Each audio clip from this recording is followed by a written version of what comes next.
Você já percebeu que sempre acaba nos mesmos tipos de relacionamento? Ou que comete os mesmos erros de novo e de novo? Que suas reações em certas situações são sempre as mesmas, mesmo quando você jura que vai agir diferente. E dedicou vida inteira a entender esses padrões recorrentes e o que ele descobriu pode literalmente transformar sua vida. Vamos explorar. E observou que todos temos padrões que se repetem compulsivamente. Você escolhe sempre parceiros emocionalmente indisponíveis. Você sabota oportunidades boas quando elas aparecem. Você explode com raiva desproporcional em situações específicas. Você procrastina sempre nos mesmos tipos de tarefa. Esses não são coincidências ou azar. São padrões psicológicos profundos operando no inconsciente. E a parte fascinante é que você geralmente não vê os padrões de fora. Você só vive eles repetidamente, se perguntando por que sua vida não muda. A primeira coisa que diria sobre entender padrões é que você precisa parar de culpar circunstâncias externas. É fácil dizer, tive azar com relacionamentos, todos os meus parceiros eram problemáticos.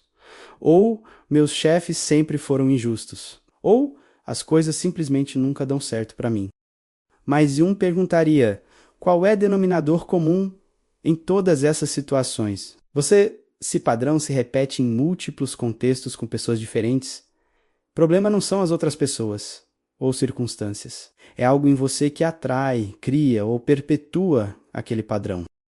E identificava vários tipos de padrões. Primeiro, tem complexos, que são conjuntos de ideias, sentimentos e memórias carregadas, emocionalmente agrupadas em torno de tema central. Por exemplo, você pode ter complexo de inferioridade onde qualquer situação que poderia expor inadequação ativa, reação desproporcional. Ou complexo materno onde você repete dinâmicas de sua relação com mãe em todos os relacionamentos. Complexos operam autonomamente no inconsciente, tomando controle de você em momentos específicos. E diria que quando você reage de forma que depois se arrepende, provavelmente complexo assumiu o controle. Segundo tipo de padrão vem da sombra. Todos os aspectos de você que nega ou reprime. Se você se vê como pessoa sempre calma, mas tem raiva reprimida na sombra, você vai ter explosões periódicas que parecem vir do nada. Se você se vê como pessoa racional, mas tem emoções intensas na sombra, elas vão vazar de formas que você não controla. E diria que padrões recorrentes de comportamento que você não entende. Frequentemente vem de conteúdo sombrio que você não reconhece como seu. Terceiro tipo de padrão relaciona-se com arquétipos. Arquétipos são padrões universais no inconsciente coletivo que todos compartilham. Você pode estar preso em padrão arquetípico de herói, sempre precisando salvar outros, ou padrão de vítima, sempre atraindo situações onde você é prejudicado, ou padrão de rebelde eterno, sempre destruindo coisas boas que constrói. E diria que identificar qual arquétipo está dominando sua vida pode revelar por que certos padrões se repetem. Para começar a entender seus padrões recorrentes, sugeriria primeiro mapeá-los honestamente. Pegue papel e escreva. Quais situações, reações ou resultados se repetem na minha vida? Não julgue ainda, apenas observe. Talvez você nota que sempre se sente traído em amizades, ou que sempre deixa projetos importantes pela metade, ou que sempre escolhe parceiros que eventualmente te abandonam, ou que sempre entra em conflito com figuras de autoridade. Apenas reconhecer e nomear padrão já é passo enorme. Segundo passo é buscar tema comum, e diria que sob padrões superficialmente diferentes, frequentemente há tema unificador. Talvez você abandona projetos, evita relacionamentos profundos e muda de cidade frequentemente. Superficialmente diferentes, mas tema comum pode ser medo de comprometimento ou medo de ser conhecido. Ou talvez você explode com raiva no trabalho, fica ressentido em família e termina relacionamentos abruptamente. Tema comum pode ser dificuldade de estabelecer limites saudáveis, então acumula até explodir. Terceiro passo crucial é rastrear padrão até a origem, geralmente na infância. Acreditava que complexos se formam cedo através de experiências que deixaram marca emocional. Você sempre escolhe parceiros emocionalmente distantes? Talvez dos pais era emocionalmente indisponível e você internalizou que amor é assim. Então inconscientemente recria aquela dinâmica. Você sempre sabota sucesso quando está perto de alcançar? Talvez tinha pai crítico que nunca reconhecia conquistas Então você internalizou que não merece sucesso. Conectar padrão presente com origem passada não muda padrão automaticamente, mas cria compreensão essencial. Jung também enfatizava a importância de trabalhar com sonhos para entender padrões. Sonhos frequentemente revelam padrões que consciência não vê. Se você sempre sonha com estar despreparado para exame ou apresentação, isso pode revelar padrão de ansiedade de performance e medo de inadequação. Se você sempre sonha com perseguição, pode revelar padrão de evitação de algo na vida desperta. Se você sonha repetidamente com mesmas figuras ou situações, Jung diria que inconsciente está tentando chamar atenção para algo importante que você não está vendo conscientemente.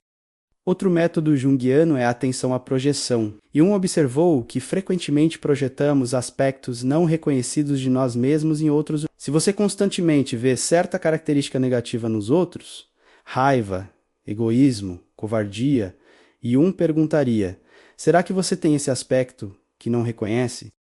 Projeção cria padrão onde você atrai ou percebe repetidamente nos outros que não admite em si mesmo. Quando você reconhece projeção e retira ela, padrão muda, porque você para de procurar fora que precisa reconhecer dentro.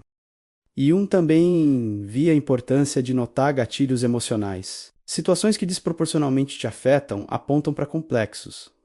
Se crítica LBT, debasta complexo de inadequação. Se alguém te ignorar brevemente, te deixa furioso, há complexo de abandono.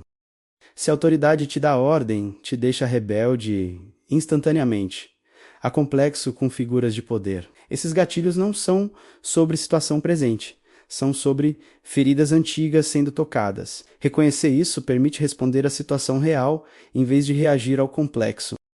Um aspecto crucial que Jung enfatizava é que você não pode mudar padrão apenas com vontade consciente. Você já tentou 1000 vezes parar de fazer algo e continua fazendo. Por quê? Porque padrão opera no inconsciente, que é muito mais poderoso que vontade consciente.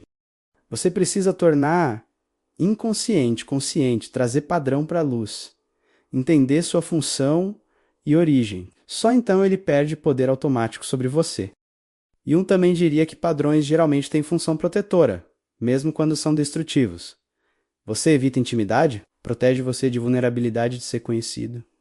Você sabota sucesso, protege você de expectativas e responsabilidades que viriam com ele.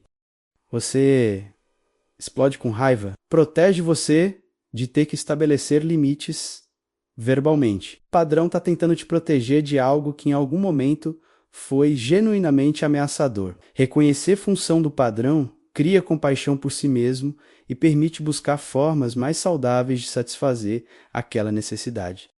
Outro aspecto importante é reconhecer como padrões interagem. Você pode ter padrão de buscar aprovação combinado com padrão de rejeitar intimidade, e esses dois criam dinâmica complexa, onde você busca pessoas, mas mantém distância, deixando você perpetuamente insatisfeito. Ou pode ter padrão de assumir responsabilidade excessiva combinado com padrão de ressentimento, criando o ciclo onde você se sobrecarrega e depois se ressente de quem você ajudou. Ver como padrões múltiplos se reforçam mutuamente revela sistema mais amplo que mantém você preso. Jung também via a importância de rituais e práticas para quebrar padrões. Quando você identifica padrão, pode criar ritual que interrompe ele simbolicamente. Se padrão é evitação, pode criar ritual de confrontamento deliberado de algo pequeno que você evita. Se padrão é explosão de raiva, pode criar ritual de pausa antes de responder. Esses rituais comunicam ao inconsciente que você está seriamente comprometido com mudança, não apenas conscientemente desejando ela. E também reconheceria que alguns padrões estão tão profundamente enraizados que você precisa de ajuda profissional para trabalhar. Terapia junguiana foca especificamente em trazer padrões inconscientes à consciência, entender complexos, integrar sombra, trabalhar com arquétipos. Terapeuta treinado pode ver padrões que você não vê, pode te ajudar a rastreá-los, pode segurar espaço enquanto você faz trabalho difícil de confrontar aspectos de si mesmo que você evitava. E também alertaria que entender padrão intelectualmente não é mesmo que mudá-lo. Você pode ler 100 livros sobre seus padrões, fazer todos os exercícios, falar para todos sobre suas descobertas, mas se não há mudança real em comportamento e sentimentos, você apenas desenvolveu compreensão intelectual sem transformação. Transformação real requer não só insight, mas também experiência emocional, enfrentamento de material reprimido e prática consistente de novos comportamentos, mesmo quando desconfortável. Por último, Jung diria que o processo de entender e mudar padrões é trabalho de longo prazo, não rápido. Padrões se formaram ao longo de anos ou décadas, não vão desaparecer em semanas. Você vai ter recaídas, momentos onde cai em padrão antigo, mesmo depois de achava que tinha superado. Isso é normal. O que importa é que cada vez você reconhece padrão mais rapidamente. Recupera-se mais rápido, aprende mais sobre ele. Gradualmente, padrão perde força e novos padrões mais saudáveis se estabelecem. E você, quais padrões se repetem na sua vida? Que situações ou reações acontecem de novo e de novo? Você consegue identificar tema comum ou origem desses padrões? Compartilha nos comentários. Espero que esse vídeo tenha te dado ferramentas para começar a entender seus padrões. Se fez sentido, se inscreve, deixa o like e compartilha. Abraço.